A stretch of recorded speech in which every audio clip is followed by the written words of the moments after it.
This episode is brought to you by Red Riding Hood, the manga-inspired take on the classic fairy tale for readers grades K through 2, written by Christina Oxtra.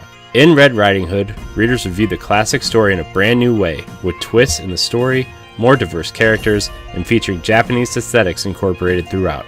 Red Riding Hood is part of a series published by Capstone and written by various artists with unique takes on your childhood favorites.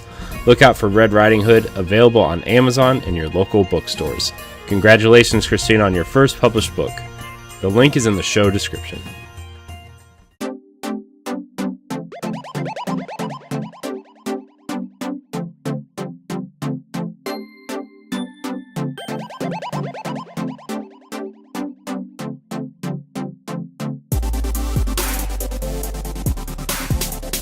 Hello everybody, welcome to Nintendo Pow Block, episode 209. I am one of your hosts, Corey Dirrig, and alongside me, as always, is that retro code, Eddie V. .mu, peace, make bad dudes remake. Hello everybody. My mic was muted. Whoops. Oh, I was like, oh no. I was just saying nobody wants a Bad Dudes remake. Nobody wants a Bad Dudes remake. I think Ed muted you, actually. I think that was intentional. Oh, well, thanks, Ed. You ruined the show. You're fired. What happened? I blocked out. What happened? Joining us, as always, is the wonderful Celeste Roberts. Good evening, everyone. I hope you guys are staying safe and healthy, and I hope that this second hurricane heading our way is not destructive. Yeah, there's a little bit of a concern for... Well, I almost said concern that you weren't going to make it tonight, but that sounds terrible. A concern of, like, you were unable to make it because you were in danger, which would have been terrifying. So I'm glad you're not in danger. So also joining us, special guest, I think it's safe to say an indie Switch guru, we're going to call you. We'll find out if that's true sooner or later. But oh gosh, Dan Murphy. Pressure. Yay! How are you, Dan? Good. Thank you for having me, guys. How do people know you on the internet? Should people know you? Should people find you? No. Do you want people to follow you? No. I mean, Nobody. Nobody should really know me. On Twitter, I'm at DCD99. I just, for gaming, I like to follow a few podcasts like you guys, and just really try to enjoy myself with it. So I'm just a regular guy. Just regular guy, Dan Murphy. Yep, regular guy. Okay. I went to Dan's Animal Crossing Island. It is something else. Nice. Oh, yeah. It is beautiful, and I can only imagine what you've done to it since then. Can I just hire you guys to come clean up my Animal Crossing Island and just pick all the weeds and all the bushes and stuff? Because it's somewhat cathartic just picking weeds in Animal Crossing for some reason. But not in real life when it's hot. No, not at all. I mean, that's why I said in Animal Crossing. I feel like I need to just try it again, because I think I started the game at the worst time where like the Easter event was going on, and every time I would pick up a rock or shake a tree, it would just be an egg that fell out, and I was just like, I need to progress through this game. You're giving me too many things I don't want or need. And that scary rabbit is just like, it looked like a rejected Chuck E. Cheese character, but more like from like the late 80s, early 90s, and like it had just started rotting, like the Ninja Turtles costumes that you see on the internet. What's that Freddy gang? Five Nights at Freddy's? Yeah. Yeah, he probably would have been like the leader in that game. That rabbit. Been the DLC. Scary rabbit.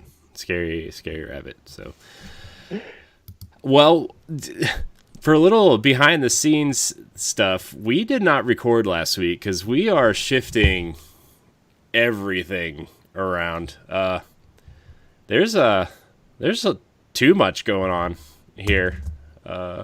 It's just been a week and a half. Ed and I just messaging back and forth. I'm talking to Celeste about other things. I'm talking to the group chat, which has expanded. We didn't record last week because we moved the show live recording to Mondays, and the show will now go up on Wednesdays on podcast feed. So everybody who doesn't get a show on Tuesday, and you're like, where's it at? That's why. So, because we are launching our PlayStation show this week. And that is, people asked for it, so I guess we're doing it. We found a bunch of people that wanted to do it, so we were like, sure, you do that. I'm just going to sit here and play some Switch while you guys are recording. So, yeah, just to add to the housekeeping, Crossroads PlayStation Podcast will be launching on podcast services this Thursday. It's live right here on twitch.tv/BossRushGames on Tuesday nights, featuring LaRon, Logan, and Brody Foltz from the Diggity Podcasts, and, of course, Nelly. So, should be a good time. Yes. Should be a good show. A lot of personality there. I cannot wait to watch the pilot episode. I can't wait to sit here for 45 minutes and watch them argue who's going to host the show, because there's so much personality in that show. No, I think they figured it out. They had a group meeting last night. I don't know how it went because we were doing Arsenal X, but we'll see how it goes. I'm excited. By the way, Logan is doing some killer animation stuff for us. We're actually going to look like a real YouTube channel. It's just like, it's going to be... We're a real YouTube channel now. We put on our big boy animations, not our pre-rendered iMovie ones, and work some trickery. Anyways, this is Nintendo Pow Block, Boss Rush Games, Nintendo Podcast. Every week, Celeste, Edward, and I, as well as our friends from around the internet, come together right here on twitch.tv/BossRushGames Live to talk about the latest news, rumors, releases, and your questions in the world of Nintendo. If you can't join us live, no big deal. You can head on over to youtube.com/BossRushGames and podcast services everywhere. Just search for Nintendo Pow Block. You can also find our family of shows by searching for Boss Rush Games. Remember to like, subscribe, share, rate, and review wherever you consume our show, and check out all of our content on bossrushgames.com. It's time for Nintendo Snacks. Who wants to go first? Who's eating good snacks? Dan's going to go first because he's our guest and we're going to put him on the spot. Yes! That's fair. Oh, man. Guest always goes I first. really don't have anything exciting to report. What are you my drinking girlfriend there? makes a mean key lime pie. That's pretty good. I got a Sierra Nevada Pale Ale. Oh, that's a snack for... Yeah. But aside somewhere? from that, no, I really don't have much interesting in that department. Tell me about this key lime pie. Yeah. This segment is more for these two here. I've listened and I can tell. I don't know how to describe it. It's just a regular key lime pie with a nice crust. Is it homemade, or is it like brought from a grocery store? Or... Homemade. She makes it. Oh. Ooh. Is she open to sharing the recipe? Probably. I mean, I don't know if she was a baker or something and it's a trade secret.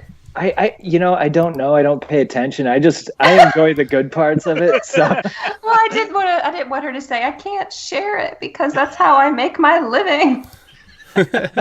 Well, Dan, do you have any go-to snacks? Like, if you go to a store and sometimes you be like, "Oh, I gotta leave the store with like a bag of Twizzlers or anything." He told you Sierra Nevada Pale Ale.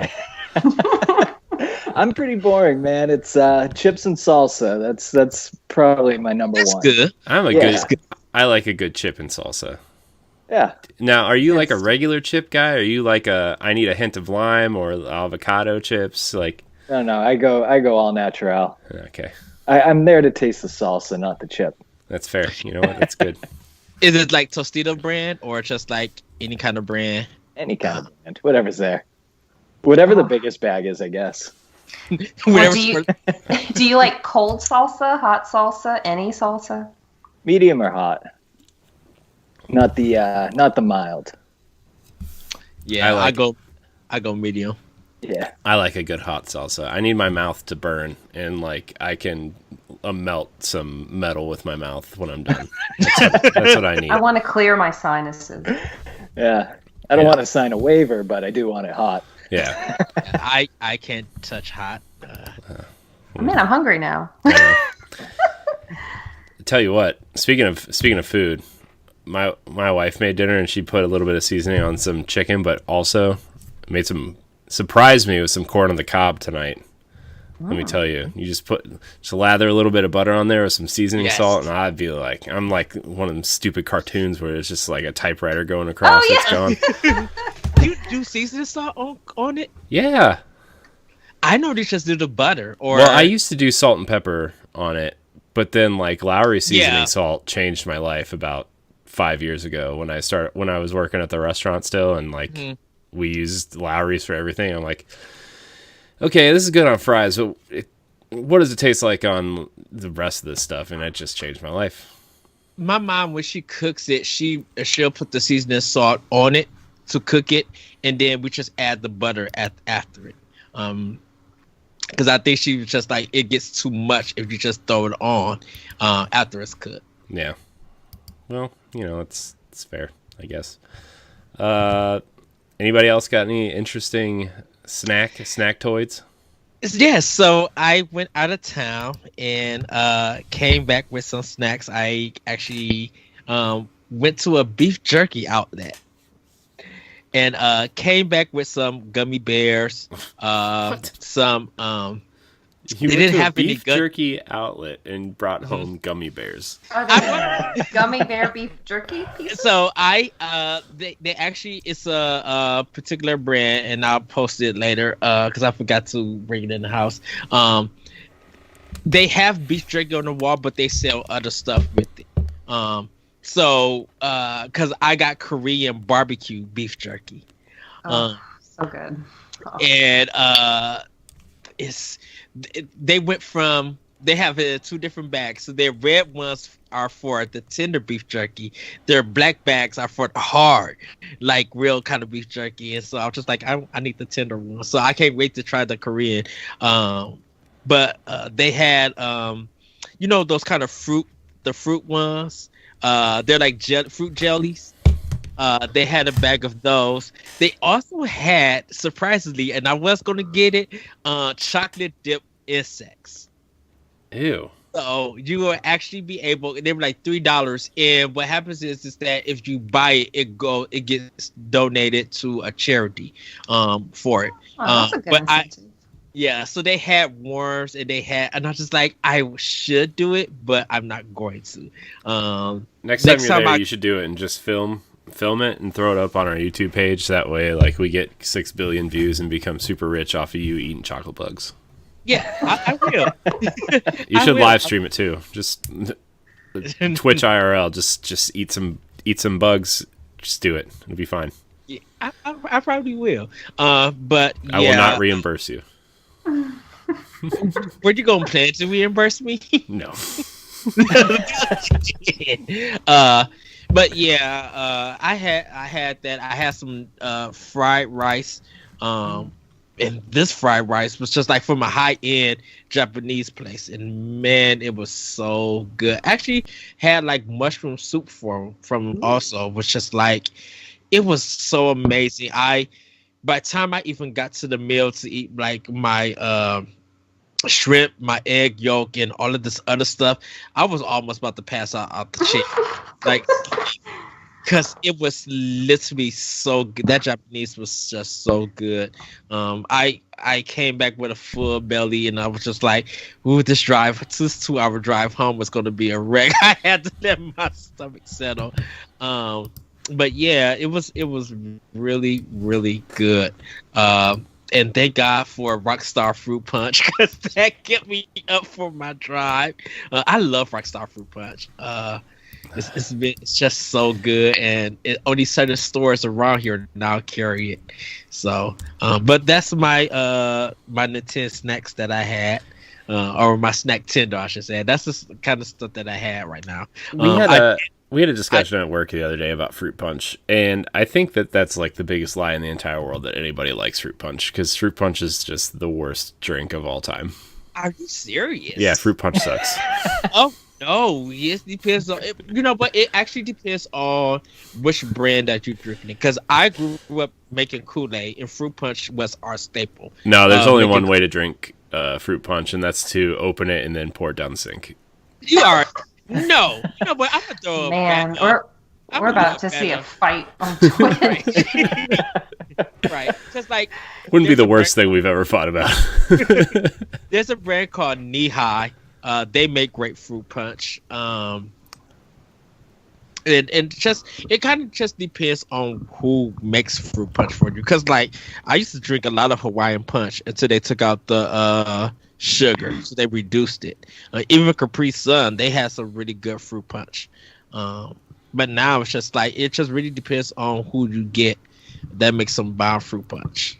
No, I'm gonna make a bold statement and say there's no bad fruit punch out there. Oh, geez. It's all good. Well, I don't know if I like this guy. It's just this might be his last appearance on this show. you know what? I'm gonna order you some candy, Corey. It's gonna be full of peanut butter. Please don't. All these flavors, Corey, and you chose Please don't. salty. Please don't. Please don't send me anything peanut butter. Unless it's that's his kryptonite. unless it's honey peanut butter, I'll eat it. But just do they make that? Yeah, it's the only peanut butter I'll eat. I've never seen it at all. Well, you're You ever missing tried out, Ed. Cookie butter? What? Oh, what you say? Cookie butter? That's good. The It's what so is it? good. It starts with an S. It's like spoot. I've tried one at Sprouts. I don't know if you guys have that grocery store near you guys. I've heard of it. Yeah, they make like it's peanut butter, but it tastes like cookies. It's amazing. Yes. What's that? There's I like one. cookies. It's like Biscoff, and it's delicious. Yeah, Biscoff. it's so good. Speculous. Sorry if I'm mispronouncing this. Cookie butter. You know what? I think from what I know of that entire word you just tried to say, it sounds spot on. Thank you. Thank you. But Celeste, have you been having any snacks? Well, I committed treason a few weeks boy. ago. I live in southern Louisiana, and Dan can probably attest to what kind of food we have over here because he's been to New Orleans a bunch of times. It's usually very spicy, very Creole, very Cajun, and I love Tony Chachere's seasoning. And I went to the store for Old Bay so I could compare them. How'd it go? I prefer Tony Chachere's. Old Bay is okay. That rhymed unintentionally, but it is. I could definitely taste the bay leaf in it. It's not as salty, which is probably a good thing for my heart. You're saying Old Bay isn't as salty?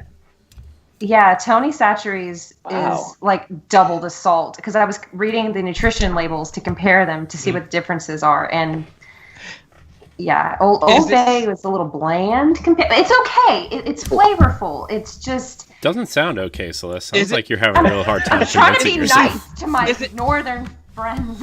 Is it like is this like like sandwiches, fries? It's you can put it on eggs. You can put it on seafood. You can put it. So it's actually seasoned. Like it's a powder. Yes. Yeah. Okay. But I live in the land of Old Bay up here in like Maryland, DC area, and it's mostly on seafood. You'll find it on seafood, and then when they put it on other things like fries and stuff, it just isn't as good. But now, Dan, have you had boiled seafood down here before? yes, Okay. Is it different compared to how they make it where you are? yeah, I couldn't tell you what's different about it, but it's like way different in the South.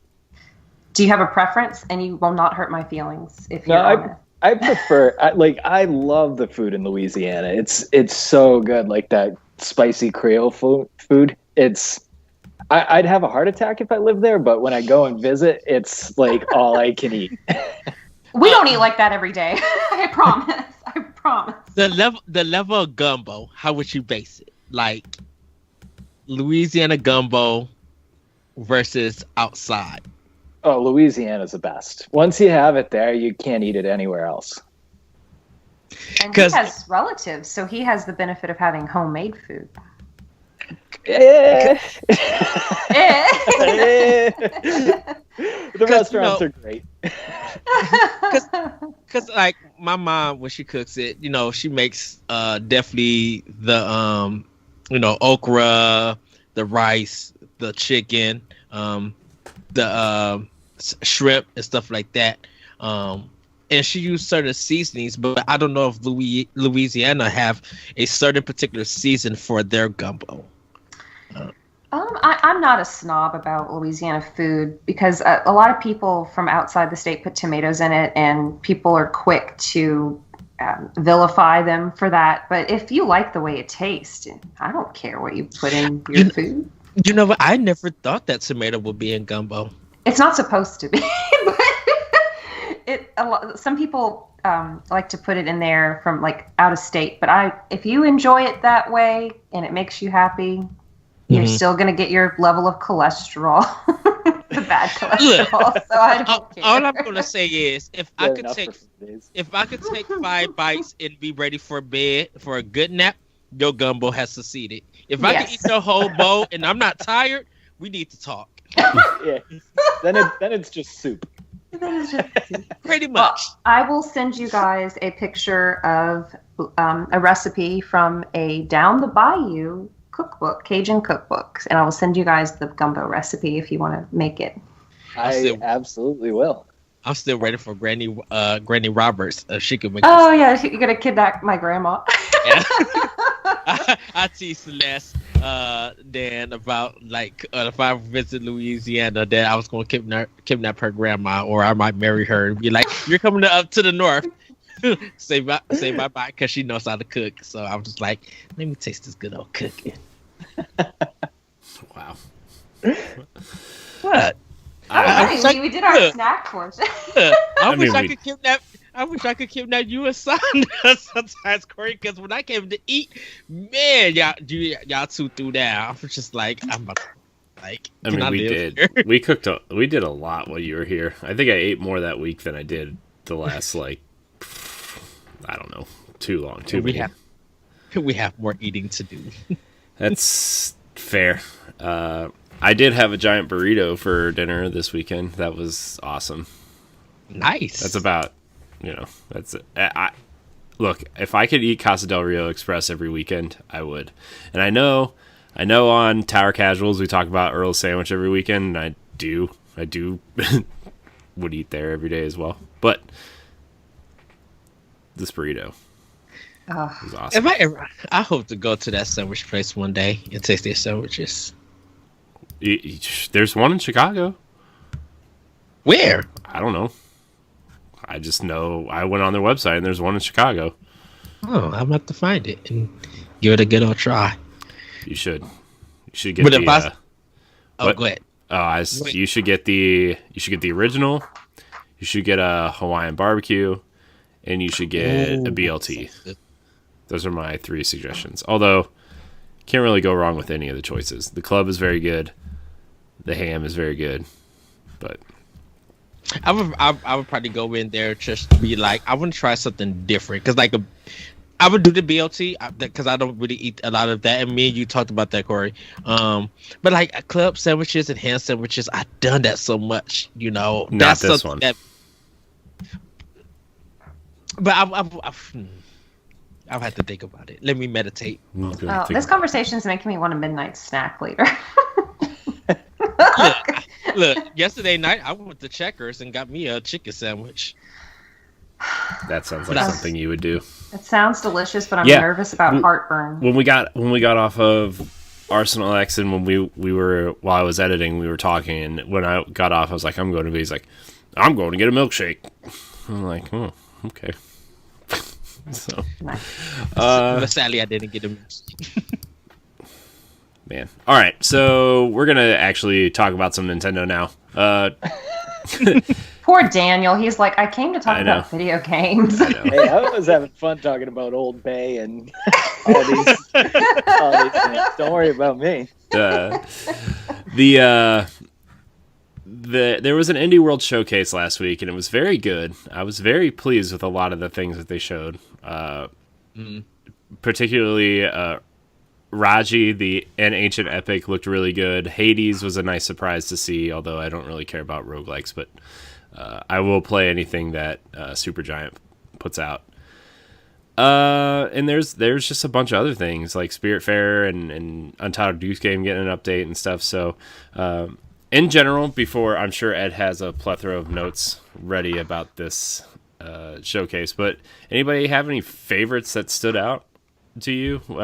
There was a lot of stuff in this. I was quite surprised at how much they packed into this thing. Dan, we're going to start with you. Yeah. All right. So during the Direct, I feel like with these indie Directs, Nintendo never really shows anything that they've talked about before. So that's kind of what makes these things so much fun, because everything is just brand new in these indie Directs. So, like we were talking about before, when you go projecting all these things, so I ended up downloading Evergate. Do you guys remember that one? Yeah. Yeah, it looks like Celeste, the game. It reminds you the gameplay of Ori and the Blind Forest.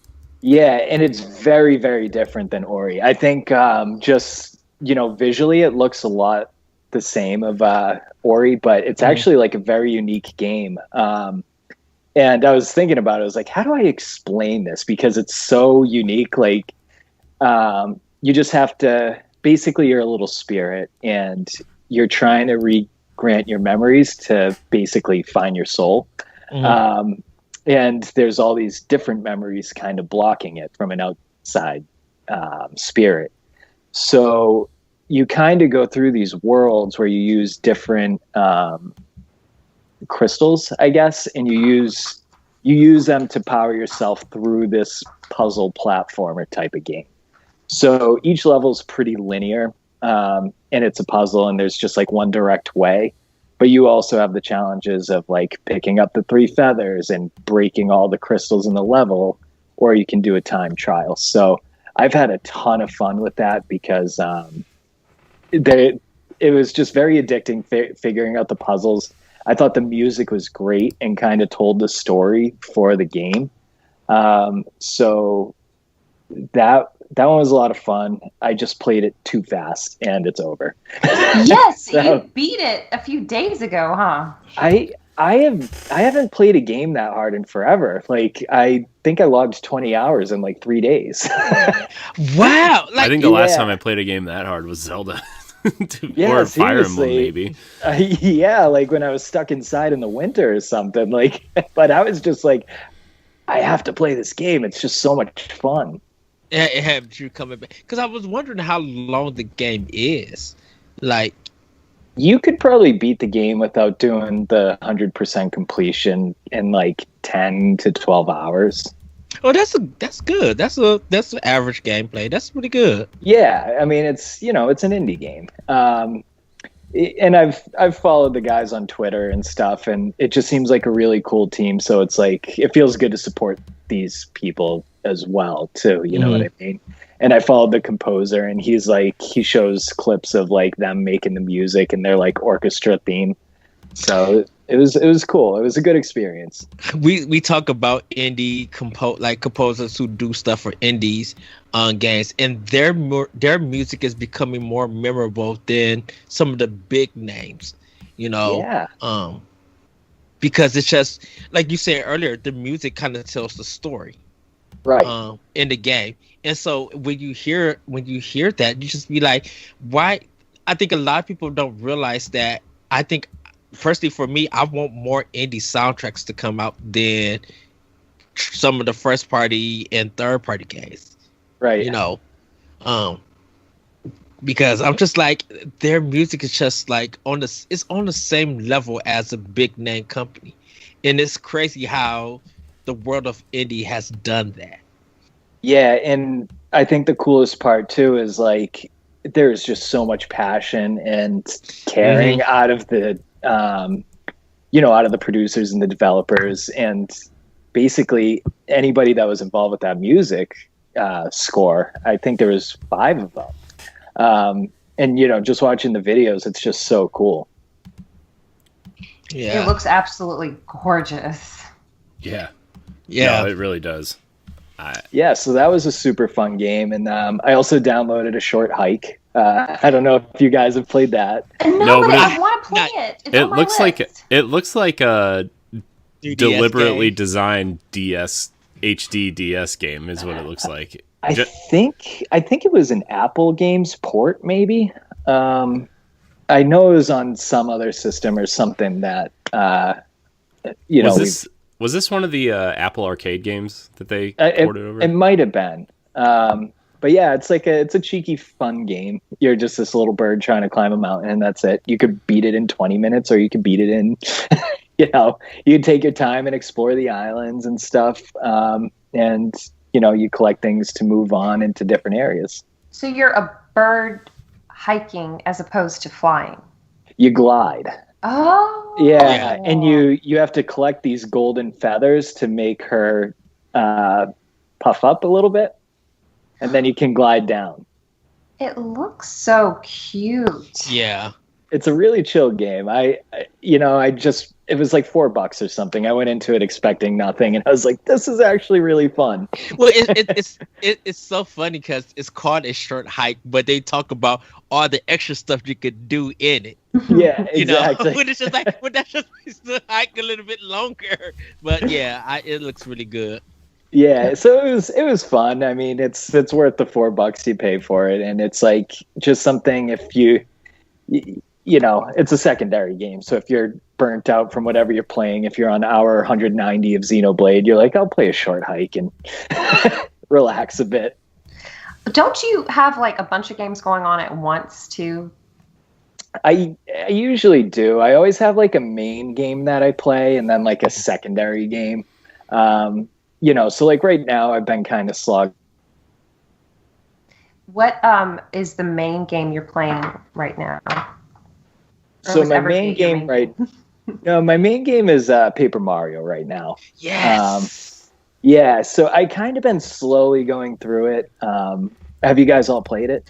I beat it yesterday. Yes. I'm still playing it. I just got past the bomb part. A certain section of it, so now I'm like in a desert. Yeah, I'm actually in the same spot, like right at the yellow streamer. Yeah, that's where I'm at. Yeah, geez. Little surprisingly emotional part at the beginning of that chapter, huh? You know what? Not really for me. Not really. No, I miss Bobby. Ed has no feelings. Yeah. I do have feelings. But yeah, Paper Mario is fun. It's kind of my main game, and then I switched to like some sort of indie or just something like really laid back. That's like my secondary game. So I actually played Celeste before I played Evergate, and I don't know if you guys have played Celeste, but that game is a blast. It is on my Xbox One because it was like Games for Gold, and I just haven't started it. But I played something like it's called Lightfall. Okay. Yes. It's almost like Celeste. It's really good. Yeah, you should play. You should play Lightfall. I went to PAX East 2.5 years ago. 2 years ago at this point. Yeah, because it was right before my kid was born. So yeah, and I went and actually played Lightfall at their booth, and I was just walking around looking at stuff. And I saw this booth and like nobody was in it, and I kind of when you see that, you like kind of feel bad, and you just kind of wander over, and I'm like, this game's amazing. Why is nobody lined up to play this game? Because like it was games like at the time it was like Below, which hadn't come out yet, and Guacamelee 2, and there was this kind of top-down zombie game for Switch that was sitting there, and it was just everybody was playing those games, and you just see this guy standing there with a laptop and a Steam controller with Lightfall on his laptop. I'm like, I'll check this out. I played it probably for like 20 minutes, and I was like, this is a must buy. And then it was in one of the Nintendo Directs. Yeah. And yeah, it's like Celeste meets Sonic if Sonic was good. Because it's like really fast paced, and it's like if Sonic was a real platformer, this is how you would want Sonic to feel. Mixed with Celeste, and there's actually like a bunch of lore in the game that you get into these special rooms and you hit these tablets and you read about the world and everything. It's awesome. If you haven't checked it out, you should definitely check it out. We did we used to do this show called we used to call it an indie showcase, and now we're kind of transitioning into indie masterclass. We did a Lightfall episode, and it's awesome. It's so good. Yeah, it's literally a lot of people, after they seen it in the Nintendo Direct, people were buying it, talking about it. So yeah, it's really, I have it on my system. I need to play more of it. I'm stuck at this one part, and it's just like, I think it's one of those games that you continue to try, and when you make progress, you really feel good about it. Yeah, I think Celeste gives you that kind of same sense of satisfaction, because it's actually a pretty forgiving game. If you die, you respawn almost in the same spot. But like, it just feels so rewarding, and those types of games are just great. Yes. Yeah. So yeah, Lightfall is like so good. Lightfall is so good. Now I just want to play Lightfall again.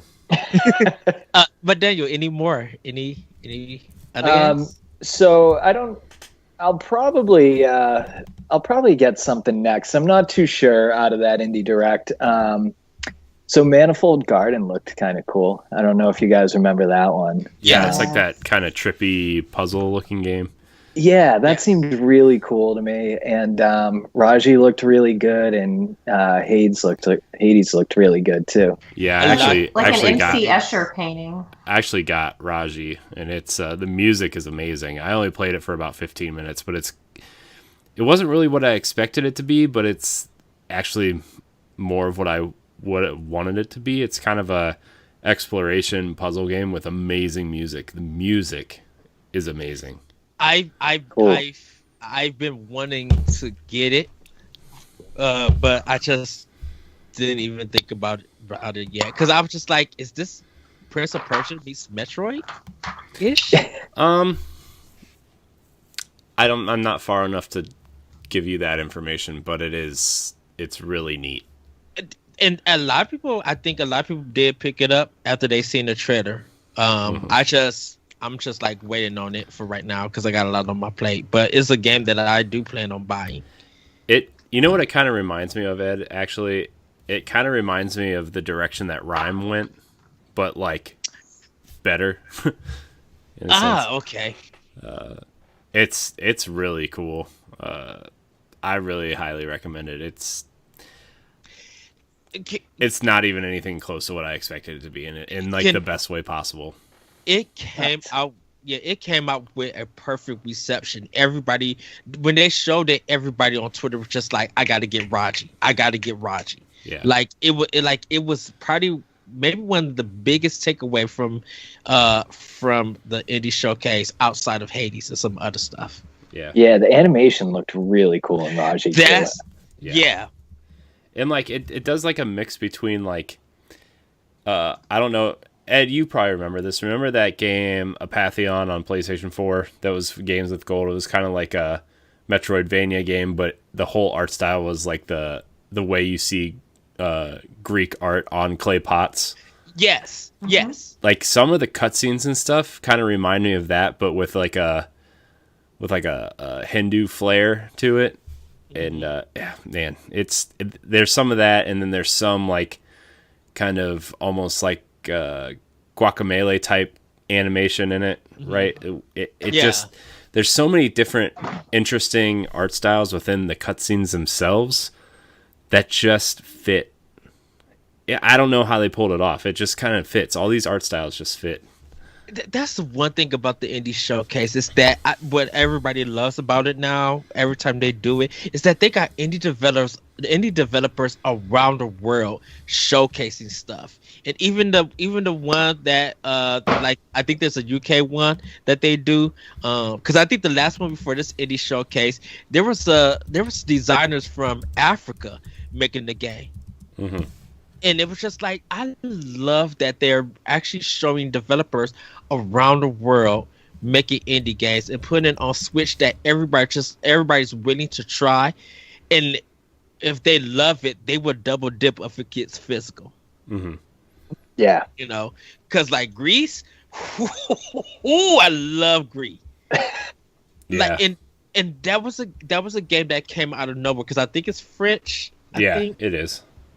Man, side note, when I went to go see Larry Corey, he has the big art book. Oh yeah. That they did. It's on sale on Amazon like all the time. Oh wow, I didn't know. It's gorgeous. Opening that, we looked at the whole book, and I'm like, I was just like, stuff that they didn't use in the game, it will blow your mind. Yeah, it's on sale for $33 right now. Oh, I might have to buy it. Yeah, that thing, that book was gorgeous because that game was gorgeous, and it was just something that they dropped and nobody didn't know. Yeah, so. I took probably 1,000 screenshots in Gree. It was so good. Yeah. But Celeste. Yes. I have a notebook full. Oh, no, not just a few written down. But strap in, everybody. This is gonna be a good one. No, I'm not a conversation hog, I promise.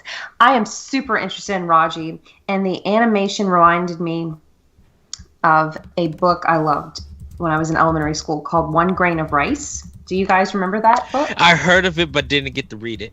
If you look it up, it looks very similar to the art style for Raji. It's beautiful. It's a beautiful Indian tale. And I love seeing more female leads in video games. I know they're becoming more prolific, but it always is really cool, especially across different cultures.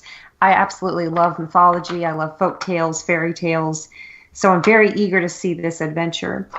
I'm interested in Hades because I love Greek mythology. And did it remind you a little bit of Samurai Jack in some ways? Did you guys get those vibes? That cartoon show? Samurai yes. Jack? I don't know anything about Samurai Jack, so I don't know.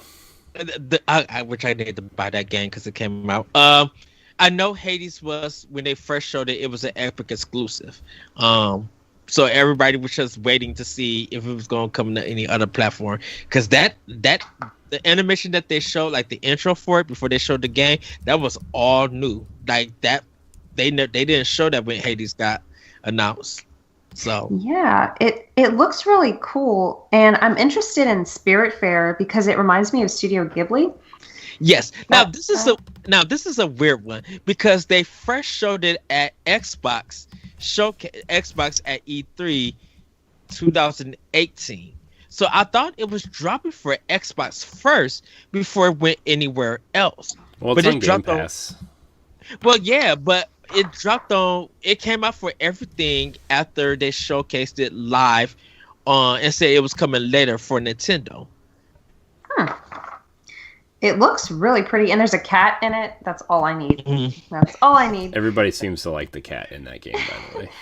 And the animation looked like it got better. It was different. Like they put in more production. Because like Celeste, if you check out the original trailer from the Xbox live showcase for E3, you'll see where it started out as than what it became in actuality. Because it looks completely different than here. So that's why I was saying it was weird that Nintendo announced it. Because they did say it was coming out for everything.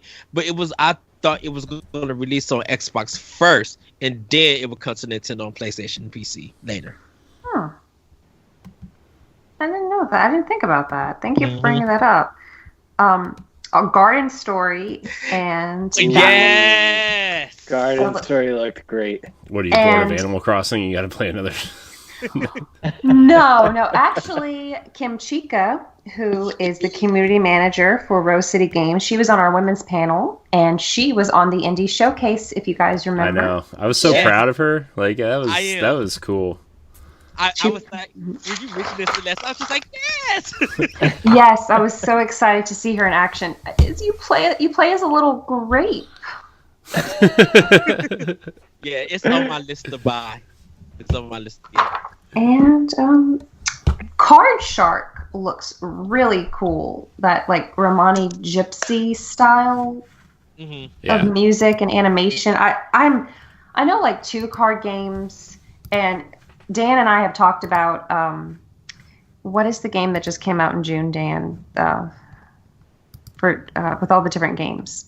Oh, Clubhouse games. Clubhouse games, yes. We were talking about the different games we play, and that has taught me new card games because in real life I know BS and Go Fish. So, this looks really intriguing.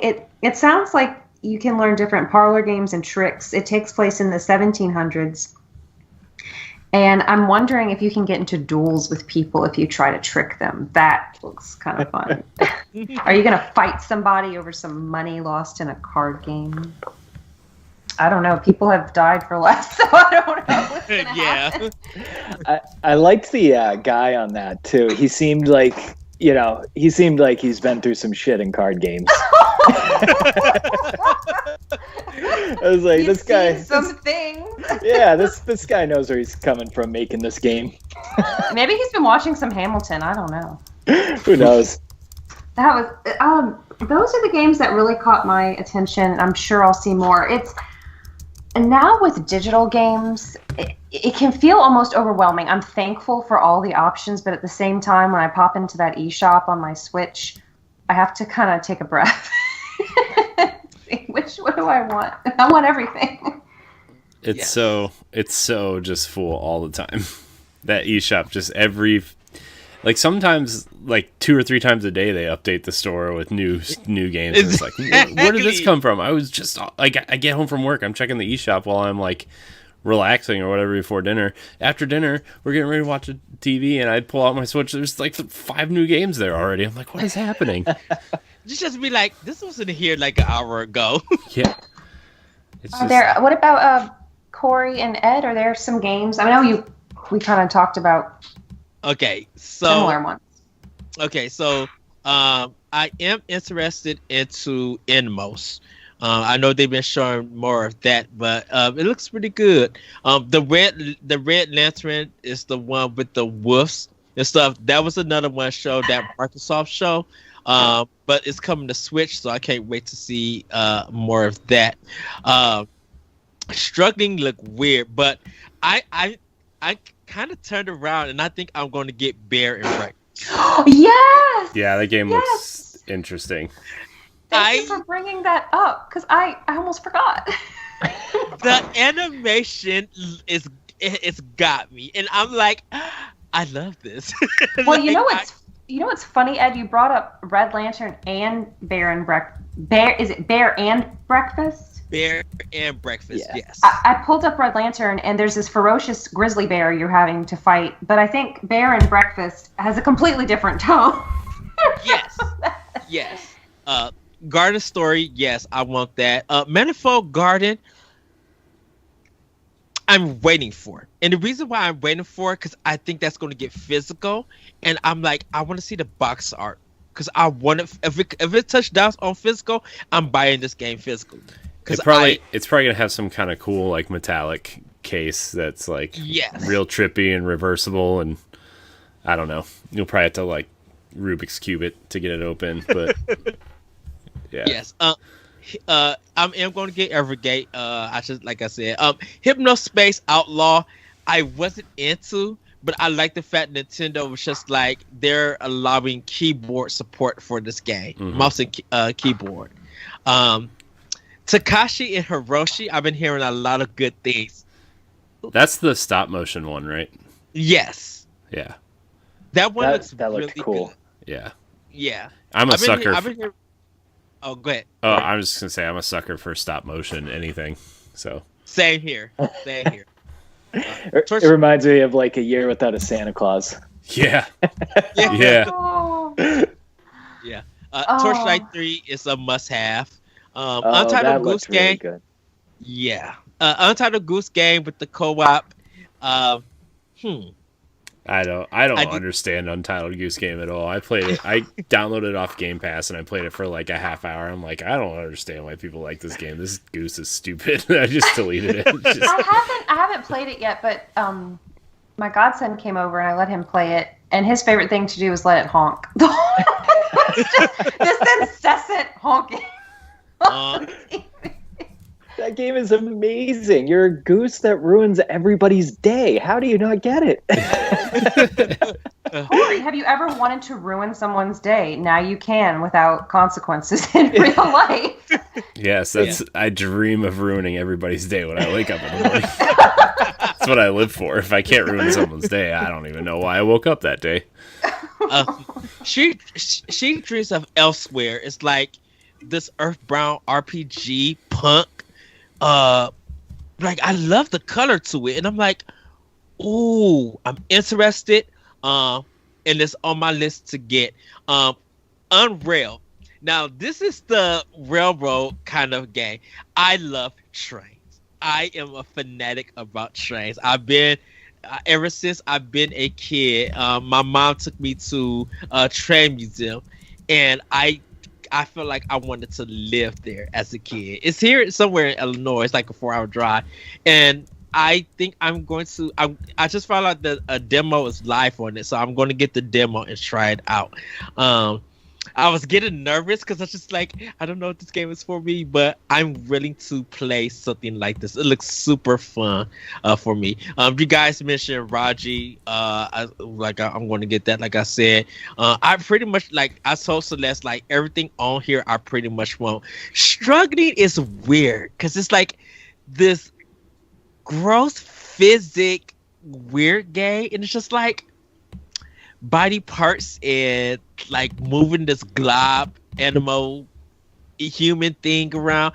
I'm like, I will wait for that. Going to I haven't played the first one yet. Subnautica I really didn't care for. It just didn't do nothing for me with that. I know it's on PlayStation and other stuff, but it just didn't do nothing for me. Card Shark looks interesting. I love the animation style, and it'll probably be something that I will wait a sale for. And it's not a knock against that game. I think I'm just not in the right mindset and mood for it just yet. But like overall, this whole thing I love. A Short Hike I am going to pick up. Thank you, Daniel, for talking about it. Because this sounds like it's a recommendation, and I will get it. I think I was just waiting for a lot of people to talk more about it to see if I should jump into it. Because a lot of these indie games I don't want to buy and let them sit. I want to buy them, play them, and talk about them like literally nerd out. Because this whole presentation is so strong, filled with games. And I'm just like, I want that, let me buy that. And Nintendo don't have like where you could put stuff in a cart and just buy it all at once. Because I would love to do that. Update your eShop, Nintendo. Let's get on it. I could do it for PlayStation and Microsoft. I want to do it for Switch. I want to put a whole bunch of indie games in here, support these developers and publishers, and just buy it all right out and just let them download on my Switch. So, but yeah, I those are on my list, like I said, and hopefully Limited Run, Super Rare, Nicholas. Hopefully some of these games get a physical, and I will double dip. I will pay $20 or $40 for this, especially if Raji gets like a physical with a soundtrack. I'm on it, like a collector's edition. I definitely would buy it. I gotta tell you, dude. Like you go on YouTube and look up Raji's soundtrack. It's amazing. And Daniel, I feel like every game is going to get a physical. The moment it gets a physical, folks are going to spend money on getting it. And if it's a collector's edition, that's going to sell out. If that game gets a physical edition, I'll double dip. I really liked. I thought it was that good. A lot of these, and I think that's the power of the Switch and these indies. A lot of people were just like, it's a guaranteed double dip. If the game is good that people love and they do a physical version, they're going to double dip, because it's not about being a collector. It's about having this game in your library. Yeah. And if it helps keep the developer up and running so they can produce more content, of course. I double dip on Shovel Knight so many times. And with the amiibo. Haven't we all? How many times have I bought Shovel Knight? I have. I've bought it on every single console digitally. Like I have it on Xbox One, PS4, Switch, Wii U, 3DS, all digital. I have the physical copies of Shovel Knight on Switch and Wii U. So I have it on Switch, Wii U, and on 3DS for physical. I do want to play the God of War one and the Battletoads. Is it Battletoads for Xbox? yeah, Yeah. Yeah, I do want to do that. But yeah, like people will buy this, and it's that's how powerful indies are. So when Switch first came out and said that Nintendo won't have the games, I don't know what they've been thinking, because it's about probably already up to 700 plus some games on the system, and this Yeah, probably more. coming. I think I read somewhere, I don't know if you guys can confirm this or not, but I read that it's like very expensive to make the cartridges for Nintendo Switch. So indie games typically have to sell like so much of it before they can start moving into this physical edition. Yeah. And it kind of makes sense because the only ones I've really seen are, Shovel Knight, Undertale, the big ones. So I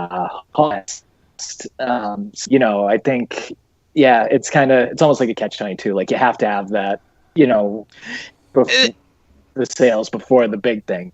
And the thing about it is just that you will see that happening, because the indie developers would come out and you check Nintendo Live or Game Informer, and it was just like, our biggest sale of this game is on Switch. And then a year passed and they make whatever deal that they make is getting a physical version. And bam, you like limited run games, they wouldn't still be around if they weren't doing Switch stuff, because they sell out first before even PlayStation does. And that's crazy. And people will pay the 40. Nobody's complaining about the price anymore.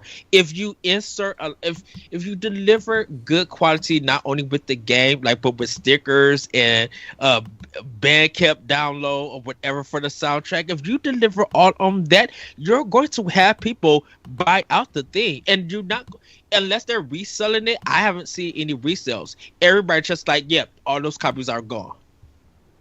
And if they still have some left, people are going to go ahead and snag it. Like, it's that crazy. It's that crazy. Even we was talking about Kamiko, how people were trying to get turning their switches to the eShop, Japanese eShop, so they could get Kamiko before it came out here. And it's just like, that stuff, when it comes to indies in the eShop, and definitely with this indie direct and showcase and stuff, it really just shows that people are willing to upfront the money to have the stuff on their system, and they're willing to double dip if you deliver a great product. They will double dip on it again in the physical. Yeah. Man, indies, man. There's so many good ones. Now, can someone give me my Just Shapes and Beats physical so I can have it?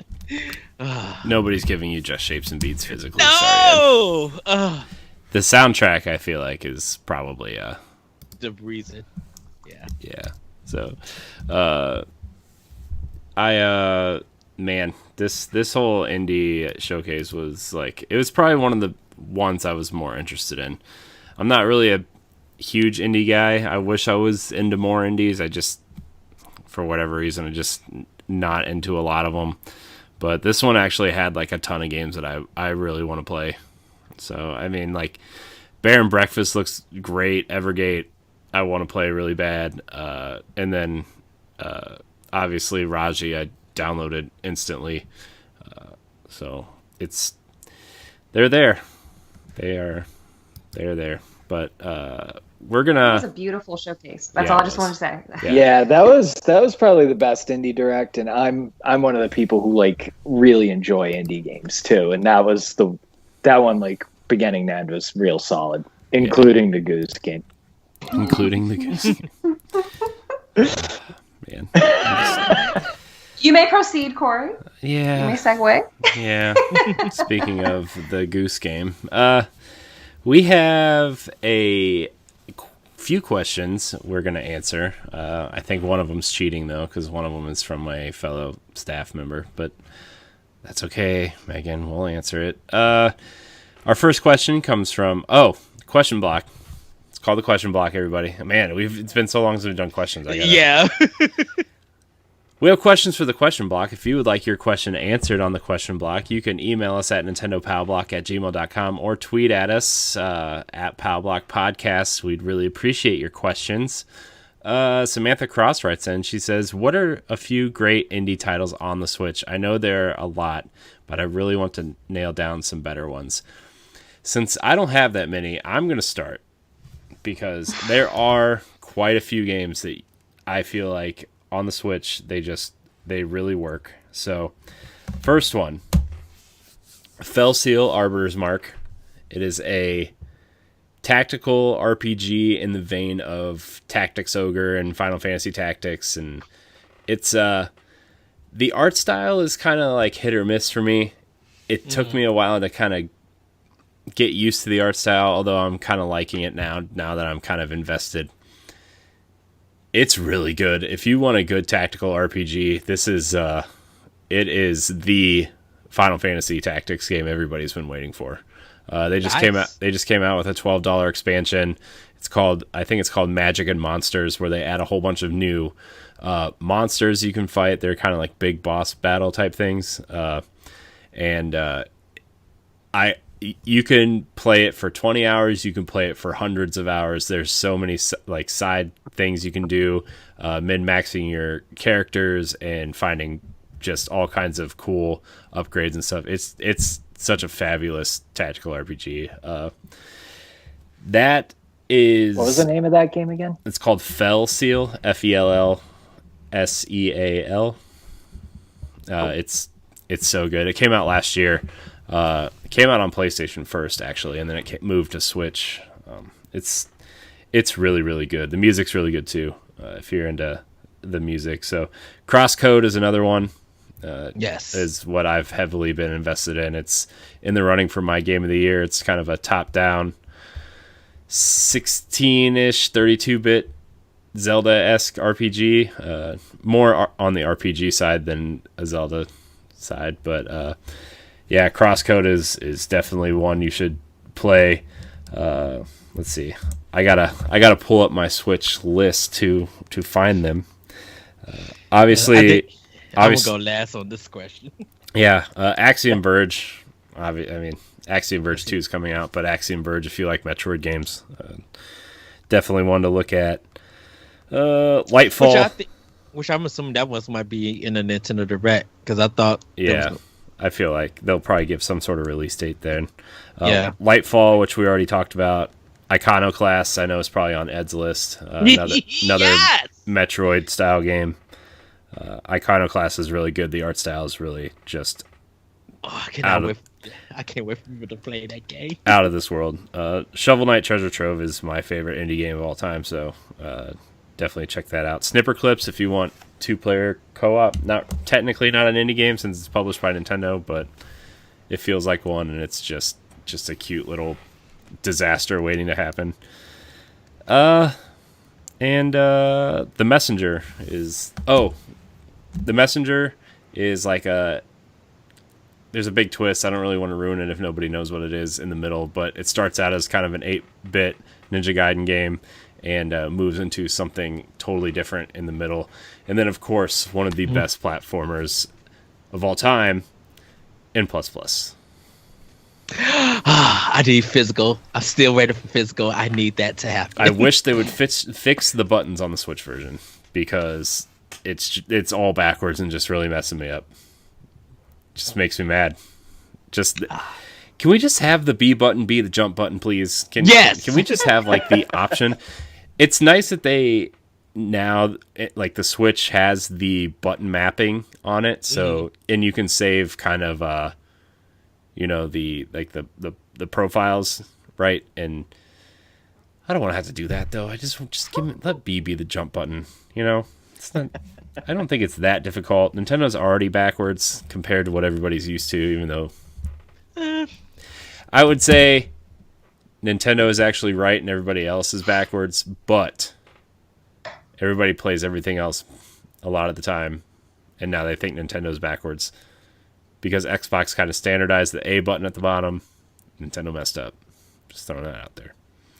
That's my list. Somebody else could go now because I'm going. Like I said, I'm going to go last because Samantha Cross. She's going to probably have to like rewind this whole thing. For like 5 I hope times. you have like $3,000 for Ed's list. So that's a lot of indie games, though. How about you, Dan? All right. So I think Golf Story is a good one. Have any of you guys played that? Yeah, I have it. Yeah. Yeah, Golf good. Story is pretty fun. It's like a cheeky RPG with golf thrown in the mix. It's really funny. Like the writing is great. It made me laugh almost through the whole thing. Everybody's waiting for a sports story. That looks so Yeah, I am waiting for Sports Story. Did you see their delay message? Yeah, I did. Well, they did this like little video one with all their characters, and it was a really cool way to just announce a delay. So check out like the Sports Story Twitter page. If there's a way to delay a game, that's a way to do it because it was fun. One of the lesser known ones that I really liked is a game called Kunai. Yes, I have that. Oh, you do? Yes. What'd you think of that? It's good. I love the art. I love the artwork, the contrast of the colors. It's a Metroidvania kind of ninja style game, but it's funny as ever.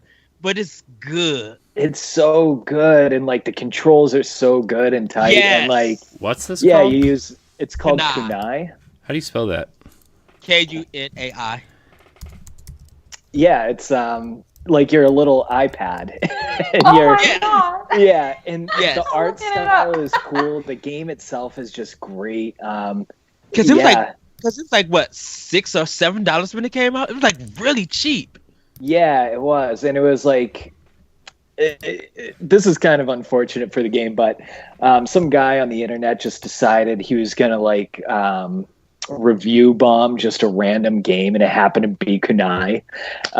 So Kunai ended up getting like a ton of bad reviews out of the gate, just because this one guy wanted a review bomb with like a bunch of people. So that was a bit of a bummer. But yeah, the game is super fun.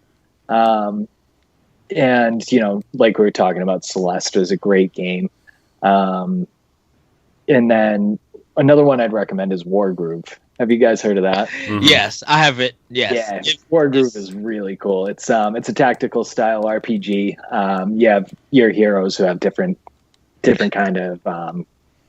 It's in the realm of Advance Wars. Yeah, it's a lot like Advance War games. It's really fun. The music's really good. Again, like I think that's a common thing we keep talking about in these indie conversations is that the music is just always so solid.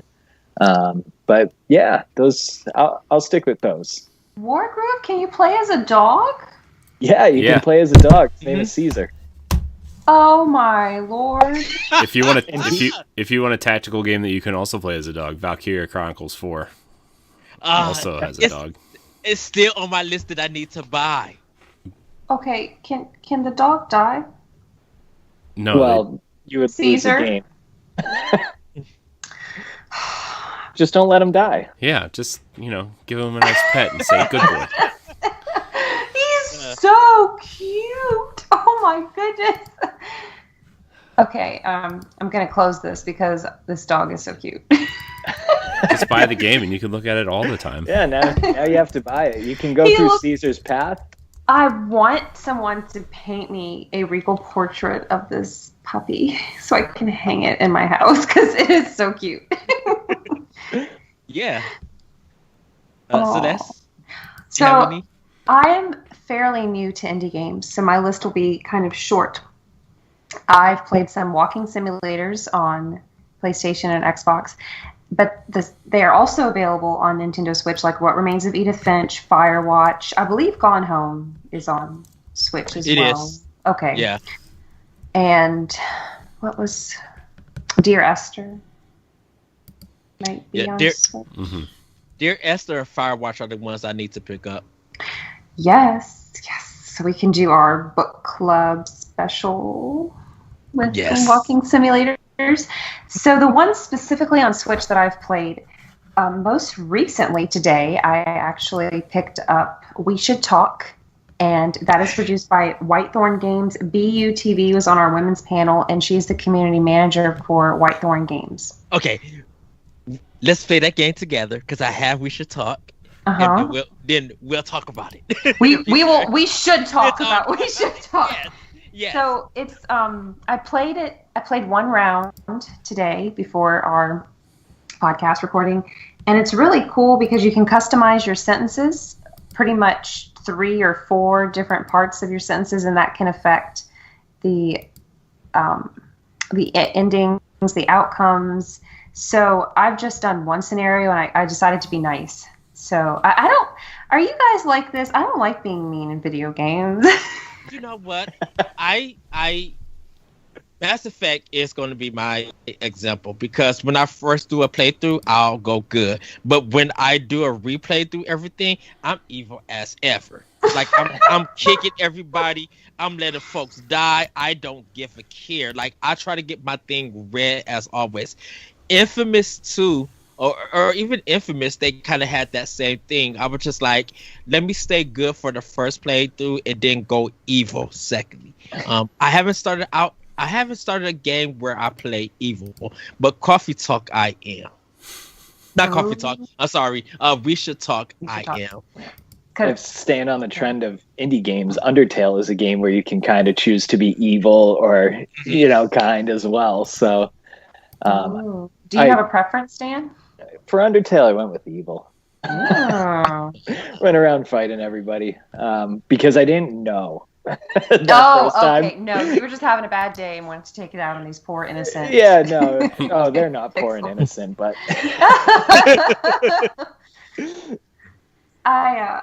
But Ed actually said the next one, Coffee Talk. It's a visual novel. It has the best soundtrack if you just want to chill out. Like, I pull it up while I'm working sometimes. And it has a Claire de Lune remix, if you guys are familiar with that classic song. Very popular in Twilight. Yes, I'm a fan of the Twilight series, but that's not where I first heard Who's Claire not? de Lune. Celeste, Yes. Is it bad I got a crush on Gala? Ooh, no. Yes, I was Team Edward all the way. No, I'm talking about from Coffee Talk. Well, I like Gala. Edward is yes. now Batman, so Yes, he's a cute guy, and his story. Well, I don't want to spoil anything. It's I'm working my way through it. I'm just saying. So Samantha, if you want to play a very chill game, but as you play it, it echoes real world problems like veterans care after they return, like PTSD, what they're dealing with. It deals with relationships. It deals with social anxiety, being an author, working on your project. It deals with racism. Of course, the character, there's some unique races in there. I'll leave it at that. Imagine a fantasy world, but set in, I think it's Seattle, right? Yeah, in a way, yeah. Yes, it's very soothing. It's really cool. And you get to make their drinks. So that's really cool. I named my barista Eddie V, so it's me being the barista serving. Yeah. I gave it my name too, because I like to do that for those kind of games. And then I played the demo of this, and I'm looking forward to playing the full game of NeoCab. And we've talked about it on here before. You play as the last human driver for a company like Uber/Lyft. And it's another game where your decisions can affect how people rate you as a driver, can affect the ending, I'm assuming. So, yes, it's really cool. So if the full game is anything like the demo, I'm very much looking forward for the ride. look at you. So, is that all to this? Yes, because I think you're about to pop out of your seat, right? What games you want? Oh, okay. So everybody grab your ramen bowl and get ready for a good time. So 3000th Duel is kind of like a 2D Souls game. Really easy to get into and learn. It is challenging, but it's not hard. It looks great. It's really fun. You're kind of learning who you are because you kind of lose your memories, and you got these big swords and spears, and you're able to do different attacks with the speed and everything, and it's just a very addictive game. Battleship Brigade is a great one. Blazing Chrome, this is a game from Brazil. It has that 16-bit Contra Genesis vibe for it, so it's really challenging, but it's a fun 2-player game. Blaster Master 0 and 02, Castlevania Blood of Curse of the Moon, Bloodstain is a good one. Box Boy and Box Girl, just a really fun game. Blossom Tale, Cadence of Hyrule, it's a great one. Cat Quest, Chasm, Child of Light, it's a great one. Cosmic Star Heroine, I heard is good. Cuphead is like a must-have indie game that needs to be on your system. It's so popular you forget it's an indie. Yes. It's an indie game? Yeah. Oh, I've never played it. I need to super fun. Yeah. Query Mission Crosscode. Dandara is a really interesting game because it starts an African American hero, female. And it's when you look at it, it's really appealing. When you play it, it has a little control issues at there, but when you learn it and get into the groove, it's a beautiful, beautiful game. Dead Cells, good googly moogly. Dead Cells was just like everybody who didn't hear about it but knew it on PC was kind of big to it. The moment they announced that it was coming physical for PlayStation and Switch, pretty much everybody pre-ordered it for Switch. It's kind of a rogue 2D action game where you progress to get stronger, and if you die, you go all the way back, but you still keep your stuff. It randomizes the levels that you go through. So it's a really great game. It's still doing wonders. They're still releasing free content and update. The original creators, they did split off of it and make a new company, so you can read about that if you care for. Let me continue to go down this good old list. Fair Room is a really good one. Flint Hook is a popular one. Giga Work Arts. This is from Game Freak, the people who did Pokemon. They have their own kind of indie style game. It's a Metroid 2D action style game. Really, really good. Oh my great good googly moogly. I love this game. You mentioned Golf Story. Good Job is hilarious. Oh, Good Job is a good one. Good Job. Is that the one we played in Office? Yes. So it's worth it.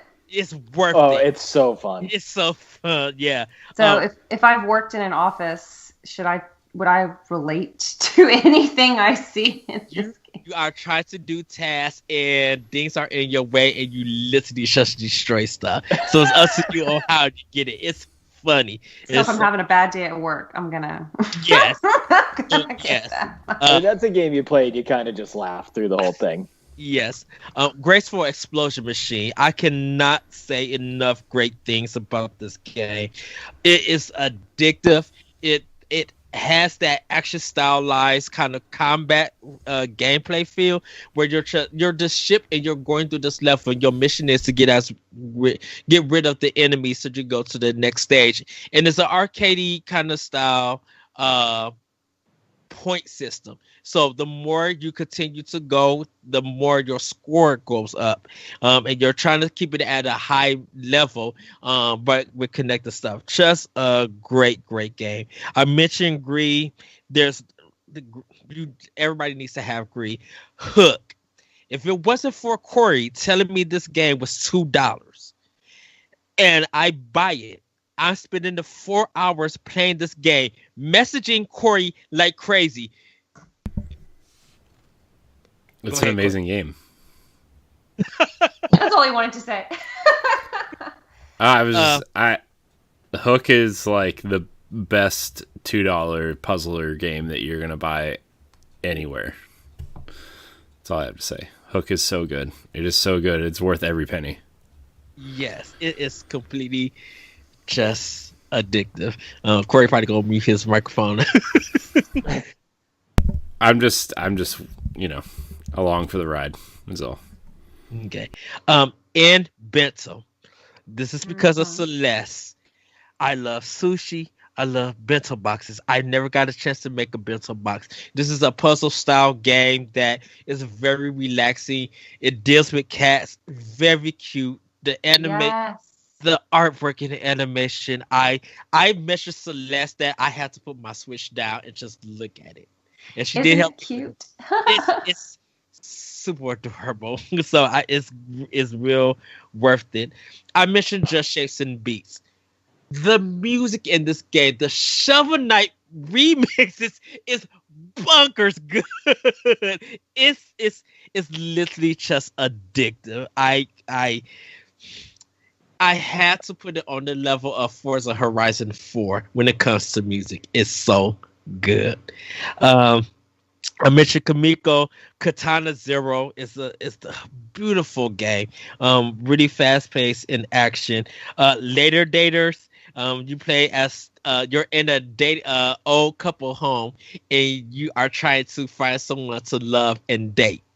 And so you can have a polyamorous relationship. You can have a gay relationship. You can have a hetero relationship. You don't have to have a relationship at all. It is literally good. So fun. Lightfall, I mentioned. Luminous, even though that kind of came a little bit later. Minute is good. I haven't played a lot of Nightcall, but Mutant Year Zero is a great game. Did you just like Google search every single indie game available on the Switch and just trying to? I kind of have this on. I tell everybody to get their ramen bowl. We got another question and what we've been playing to get through still. Okay. Maybe cut some of it. Not gonna lie. Okay. Quickly. I'm sorry. On the Naki. I'm sorry. I'm gonna keep going. Okay. Murder by Numbers. There's more. And last but not least, Yoko Island Adventure. Can I throw in two real quick? Yeah, Indivisible go for it. And Bug Fables. Oh, Indivisible? Is that what you said? Indivisible's awesome, yeah. And Bug Fables is the other one. What's Bug Fables? Bug Fables is basically Paper Mario. Paper Mario. Oh, the really? original. Yeah. Oh, how cute. So if you're craving the original Paper Mario battle system, play Bug Fables and you'll itch that. Yeah. You'll scratch that itch. They released it, a week before Paper Mario? I think so. Yeah. Yeah. Great timing.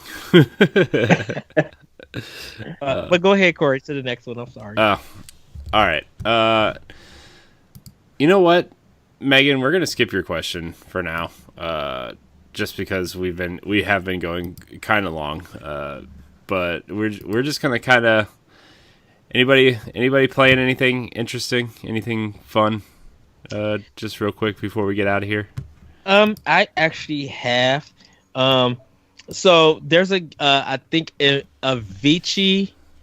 He was that DJ that passed away. They did a game for him. And that's the only one that I'm going to just talk about. I got to play the demo of it, and it's a really fun game. It's a mixture of Guitar Hero with Amplitude mixed in with it, and you can play it with your Pro controller. You can play it with your Joy-Cons and stuff, but it's really good. And what they do was, at parts it'll be like they'll have a beat where it's just like you just hear the music, but you can actually fly the plane that you was controlling, like it's Star Fox. And you go through these rings, and they're part of the beat and everything. And so you're trying to keep the score up, and it's just it teaches you different things that you need, different button combinations that you need to do with this. So they are releasing Ultimate Edition next month, where they'll have all the DLC and all the tracks and everything. So I'm planning on getting. I think it's $30 if you want to get the Ultimate Edition. But it's such a fun game. I played it over the weekend. It's been on the Switch for a while. but it was just like I was wondering what people thought about it because there's not a lot of people talked about it, and it's a very great game and very great music. It's a lot of his well-known tracks before he passed away. So, and it has I think it has a story mode to it if you're interested in that. So yeah, you guys can check that one out. Cool. Dan, you played anything? Yeah, I mean, I like I was saying before, I'm playing Paper Mario. Mario Maker 2 is the game that just never dies for me. I will always pick that up and keep playing and keep making levels. I just love it so much. I'm probably gonna actually download one of these games that you guys recommended on the about the indie games and check out something new. So we'll see what happens with that. And then just to, stay on topic, I wanted to mention this movie I watched. It's called Indie Game, and it follows the developers of, this was made in 2011 or 2012. Mm-hmm. So there was a game called Fez that was, yeah. Do you remember Fez? Yeah. Yes. Yeah, it was like a really hyped up game, and it just kind of followed the developers through the process of making this game and what they had to go through to get it out there. So I seen it. You are in for a ride. Yeah, it's really good. So that's actually what got me into indie gaming. So check that movie out. I think it was on Netflix recently. It may still be there because that's where I seen it at. Yeah, that's where I watched it. It's on Amazon also. Cool.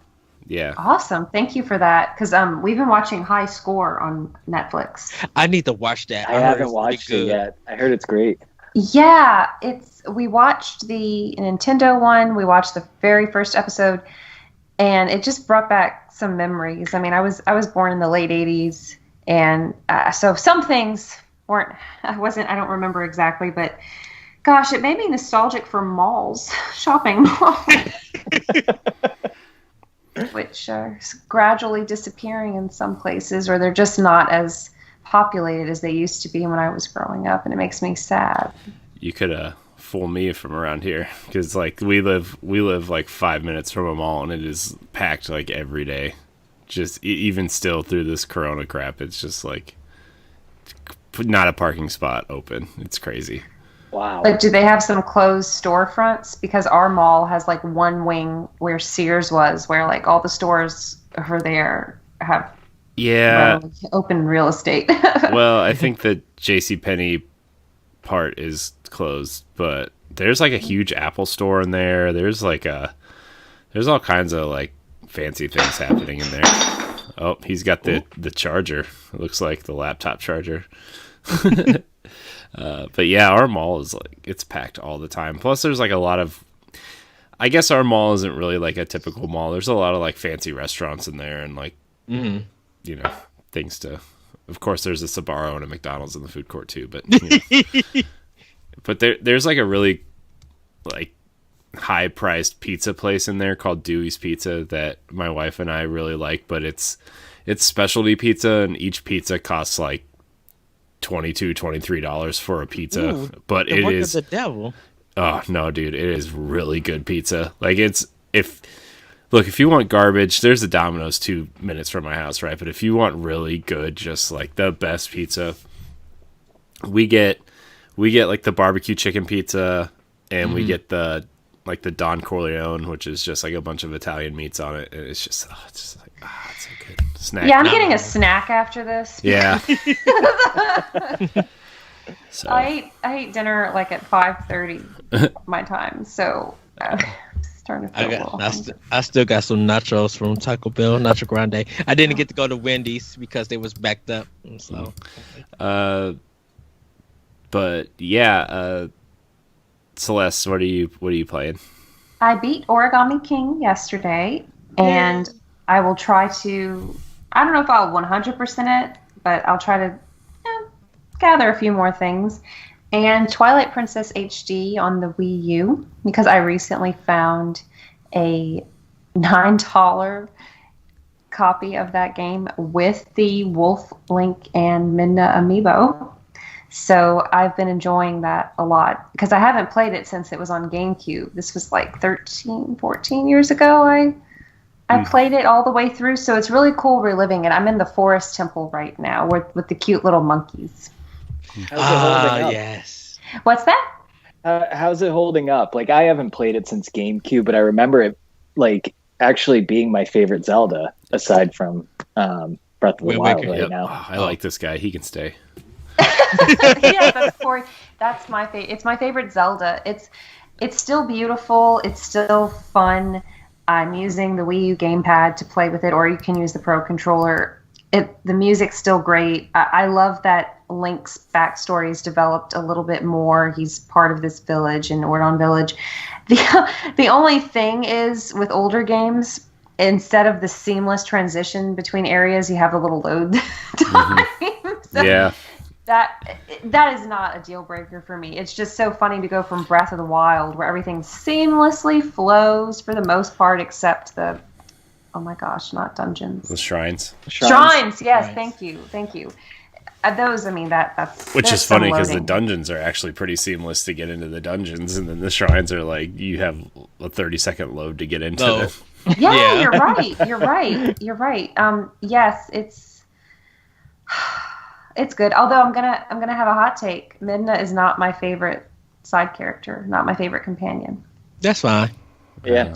Well, I think Tattle is from Majora's Mask. you're allowed to be wrong. It's okay. I cleared out the room. Well, I to be fair, Celeste, like I said, I haven't really gave my all to Majora's Mask, so I cannot agree or disagree. I love Majora's Mask. I do too. I I wish they would port the 3DS games to Switch. I don't even care if they look like that. I just want an HD version of the 3DS games on the Switch. Like, I don't even care at this point. I just don't have strong opinions on the sidekicks, so... Yeah, I don't either. You don't have strong... They're all pretty. They're all pretty one and bad. the same. I don't hate them or anything. It's just I know a lot of people are obsessed with Midna, and she's cool. It's just Tattle's my favorite. I like Midna a lot. I don't dislike Midna.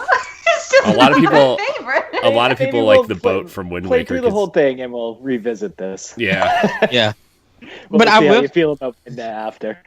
But I will say, I think Twilight Princess HD is the definitive version. I really like this one over the Wii and GameCube version. Yeah, It's fun. They cleaned up a lot of the stuff that people had issues with too. And the most important thing, you can pick up the dogs and cats. Okay. It's true. I know a lot of people have issues with the opening of Twilight Princess. I don't think the opening is bad. Like, I don't know. It teaches you how to play the game.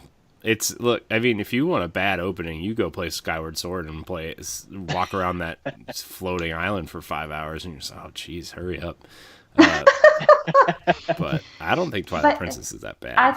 I think it's important because it helps you develop a relationship, and you actually get to care about the characters before things happen. Yeah, instead of just, by default you have to save these people, but no, these kids look up to Link. He's about 17 and they're 9, 10, 13, whatever, they're kids, and that's a really cool dynamic. He cares about them, and I need to care about them. Plus, you need to master wrestling that goat for 65 hours later.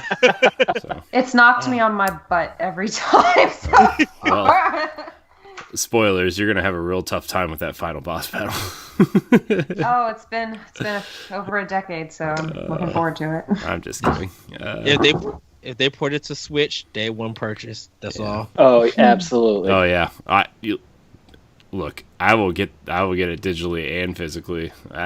Twilight Princess, man, I've talked about this probably several times on this show at this point, but it came out at a time where I was kind of having a rough time, and it just kind of really, everybody has that one game that helps them through rough times, and that game was it.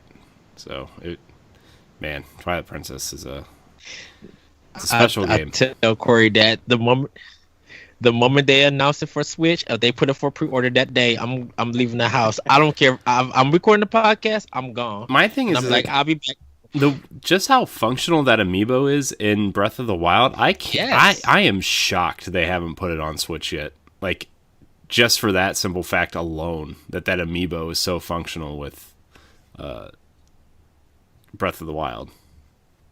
But Are you guys putting stock into that Skyward Sword thing on the Please Friends do. Amazon? Please I'm do. a positive person. I want Skyward Sword so bad. I mean, it's the only one that hasn't gotten a proper remake, really, right? The 3D ones, like Ocarina and Majora are on 3DS, they got remade. Wind Waker and Twilight Princess are on Wii U. Like, this is the last one, right? So, yeah, I'd rather see Twilight Princess, but me too. I feel like Skyward Sword deserves a second chance because it does establish the lore and it is fun, except for that dang heart game at the Lumpy Pumpkin that I'm really bad at. Here's Skyward Sword for me, right? Like, if you're gonna put it on Switch, take the story, which is really fun. I really like Link and Zelda's relationship in that game. Take the story, take the art style, trash everything else. Just remake a whole game around it. I thought the planets were terrible in Skyward Sword. There was so many useless planets to go on. It was such a waste of time. Oh, yeah, like the one where you can collect bugs for that dude. Yeah, but there was planets that didn't even do that. You had to sit there and like flap your wings for 10 minutes to get to the next one. Like that part was brutal. If we have to use the Joy-Cons to play this game, I'm out. I'm done. I will wait for somebody to stream it or put it up on YouTube, and I will gladly watch that game in the background while I'm playing something else. I will give you guys a full review of that with the Joy-Con. Can't wait for your perfect 10 of Zelda Skyward Sword, Ed. Look, it was a cool idea, but after a while, you just want a traditional Zelda game where you can sit down. The thing is, for me, is like Skyward Sword was the game the Wii needed at the beginning. Like, everybody was so sick and tired of motion controls by the time that game came out that I think that's like part of the reason nobody likes that game is like they think about the motion controls, which I mean, me included, right? Like I was so over. I wasn't. I do not like the Wii. Like, as big of a Nintendo fan as I am, I do not like the Wii. I like Wii Sports. I liked turning the motion controls off in Twilight Princess, even though I was just like, screw it, I'm getting the GameCube version. I played very little on the Wii, and I had it on launch day. Like, you name a Wii game, I probably haven't finished it. So, I played about 15 hours of Skyward Sword, and I was like, I cannot do this anymore. Because, like, I got so frustrated because every couple seconds, like, I would have to recalibrate my Wii remote, and I would have to fight this Skulltula, and it would turn around, and I'm like, I don't want every little tiny enemy to be a puzzle. I just want to go. I want to solve the dungeon puzzles. Like, what I did with the dungeons and stuff, like, the motion controls in the dungeons was cool, but, like, when a giant Skulltula comes flying off the ceiling and just starts swinging back and forth, and you have to get your, like, horizontal swipe just right, and then you hit your drink off the desk and you have to recalibrate your Wii remote just to fight this Skulltula. I'm like, I'm done. I can't do this. I think for me, it felt so innovative, and it just felt so new to me that I was able to do all of these things. Because I literally was just playing, when I was playing PS3 and all of these other games, I was literally bored doing the same thing over and over. And I was just like, give me something of a challenge and not just moving something on a harder difficulty. Like, make me feel like you really are making something fresh and new, because I'm like, I could pinpoint or connect this game to this game, and Skyward Sword made me feel different in just about everything. It gave me a new idea and perspective of this Zelda universe. You know, it wasn't about just switching, you know, doing stuff with the remote. It was just like this world, these characters flying around. What can I get into? What is something over there that I'm going to experience and stuff? And it just felt fresh to me. And I like that enemy. I cannot think of his name. The purple guy, like Girahim. The very flamboyant. Yeah. Mm-hmm. Yeah. Girahim. He was evil, and I loved him. Like, he just his laughter just made the game so good. I'm just like, oh, I'm gonna get you. Oh, you think you're gonna laugh? I'ma tell that tale up, and it just felt so good to play that game. Ed, someone shared a video with me where there's a theory that Girahim is the evil power behind Majora's Mask. Ooh. It's good stuff if you like Zelda theory. Oh, it's good. But what you were saying, Ed, is like, I think that's something Nintendo does really well is they take these IPs and they just make them fresh every time it comes out. And I'm with you. Like, I actually didn't mind the motion controls in Skyward Sword for the most part. Like, when you have to flap around the whole entire thing, that got annoying. But like the sword stuff, I thought that was cool. I thought that was innovative, and I just like that. That's something Nintendo does with all their IPs. Like Mario's different every time, Zelda's different almost every time. You know, so that's cool. That's what's refreshing. The praise that Pikmin and Super Mario Galaxy got. It's the same upset that people got when they played at Metroid Other M and Skyward Sword. You know, and it was always just these different control mechanics. And I know we're about to end. These different control mechanics that some people enjoyed and loved when they nailed it. And then just stuff that they outright was frustrated and angry about. Because I still to this day, I think Metroid Other M, even though it had its story problems, it's still a fun game. And I'm like, this is the best Team Ninja has ever done. And if you, like, once again, I said, if you think I'm lying, go play Ninja Gaiden 1 and 2 on Xbox and see if you can manage those controls and that camera. Yeah, we could have a whole episode about Zelda, which I'm all in favor. Celeste, you already know that we're doing the history of Zelda next year. Oh my God, we are. Well, it's the 35th anniversary. At some point, we'll do something. We're gonna have to do like game by game because if we do a whole episode, it's gonna be like a 6-hour episode. I might just like go cry myself to sleep. that one is probably gonna be like in 3 parts because there's so many. Because that means we got to talk about the CDI one. Yeah. I haven't played those. I just know of them. Nobody needs to know about the Wand of Gamelon. Nobody wants to know what. But you can play a Zelda on one of them. It's true. Something Nintendo refuses to do. This is all I know. It came up for CDI, and that's it. Let's move on. That's discussion. Speaking of moving on, we're gonna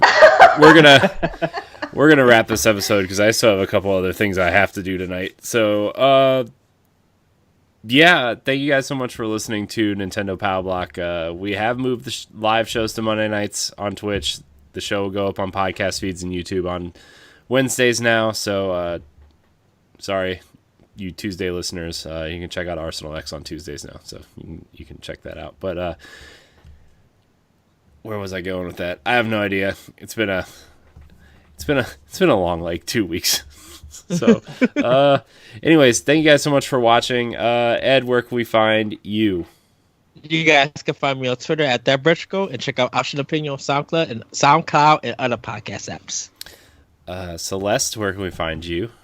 You can find me on Twitter and Instagram at Fairy Crypt, and also with another Zelda podcast if you like Zelda. And I don't mean that cute little dog. I mean the video game series Zelda, in case there was any doubt. I was confused. Was she talking about Zelda Williams?